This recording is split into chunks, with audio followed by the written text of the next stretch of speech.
Senadora Paula Holguín, pues, para nadie es desconocido que el metro de Medellín es un sistema de transporte masivo absolutamente exitoso. Creo inclusive que es de los pocos del mundo que maneja un punto de equilibrio, no es como otros que se sostiene en su operación. Puede dar algunos dineros. Son pocos los casos en el mundo en este sentido, pero por estos días pues su operación seguirá siendo muy costosa y los pasajeros pocos, y adicionalmente creo que arrastra una deuda bastante onerosa. La deuda todavía falta muchos años. Que la estamos pagando todos los antioqueños a muchos años, sí, en algunas partes del ¿Cómo país es esa coalición que hicieron ustedes o unirse ustedes para hablarle al gobierno y salvar este sistema tan importante?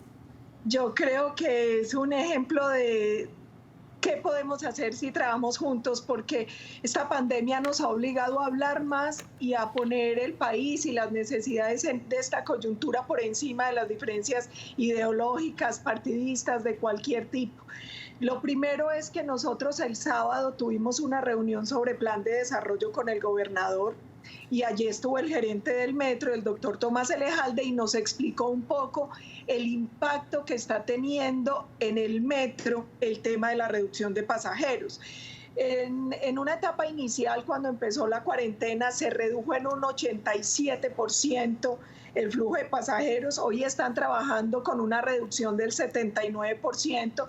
Y lo complejo es que así puedan subir un poco el margen, pues el tope, como lo decían ahora, en el transporte público es del 35%, porque es la única manera de garantizar el distanciamiento social.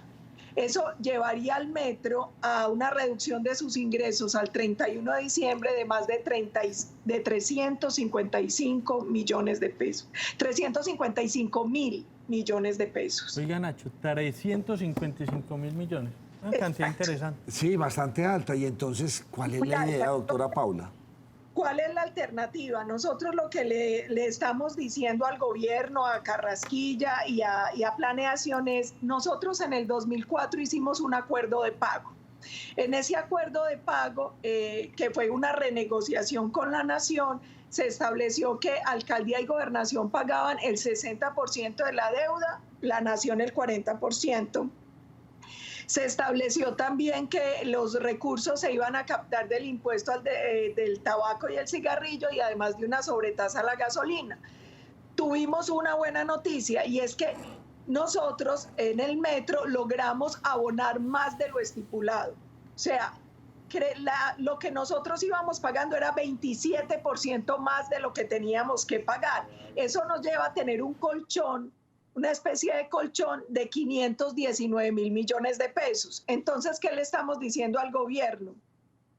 Que no nos cobre la deuda por un plazo máximo de 49 meses, o por lo menos hasta que ajustemos esos más de 500.000 millones de pesos que tenemos como de cupo extra, que ya hemos pagado. Esa es nuestra propuesta. ¿Perdón?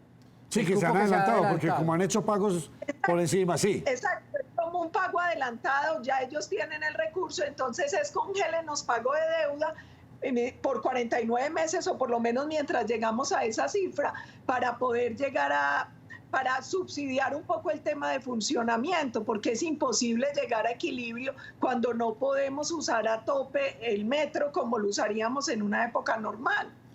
Senadora, ¿y cómo vieron esta propuesta o qué han dicho? Porque sí, o sea, hacer las cosas bien debería pagar, o sea, debería valer la pena. Sí, hombre, teníamos que pagar y hemos pagado más, entonces venga, pero aquí... Nachi, teniendo en cuenta que, por ejemplo, el alcalde Federico Gutiérrez el año pasado, antepasado, estuvo gestionando para que se le permitiera justamente al metro adelantar el pago y, o sea, concluir antes el pago total de la deuda, pero el gobierno nacional no permitió. Entonces también ahí le pusieron ciertas trabas a la administración municipal. ¿Cómo ven o cómo recibió, senadora, el gobierno nacional esa propuesta que ustedes están haciendo?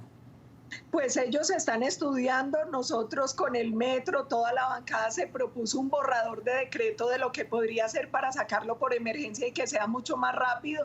Y también pues obviamente nosotros pedimos que nos congelen el pago, pero que no nos pueden cambiar las condiciones de crédito, que no nos pueden generar intereses sobre capitales, ni ningún cambio de condiciones y que no se puede asumir como ingreso corriente esa platica porque estamos en una fugia y es lo que decían ustedes, mire, hacerlo bien tiene que servir en algún momento. Siempre es cómo ayudamos o subsidiamos al que no paga, al que se atrasa, al moroso, pero ¿y qué pasa con el que ha hecho la tarea? Además, a diferencia de lo que pasa en todo el país, la ley de metros es 70-30. Y a Antioquia nunca le cumplen eso. Antioquia ha sido un ejemplo de un manejo impecable, de esfuerzo propio, como lo decía el doctor Ignacio, es de los pocos sistemas de transporte masivo en el mundo que es autosostenible. Entonces, y además el metro en otro tipo de cosas le implica a la nación una ganancia de, mire, en el 2019 el metro reportó oigan esta cifra, 3 billones de pesos. En unos ingresos no contables. ¿Qué tipo de ingresos? Reducción de tiempo de las personas, reducción de contaminación, reducción de enfermedades, reducción de accidentalidad. Eso también hay forma de calcularlo en los sistemas de transporte masivo. Y por esos rubros, solo el año pasado el metro le aportó al país más de 3 billones de pesos.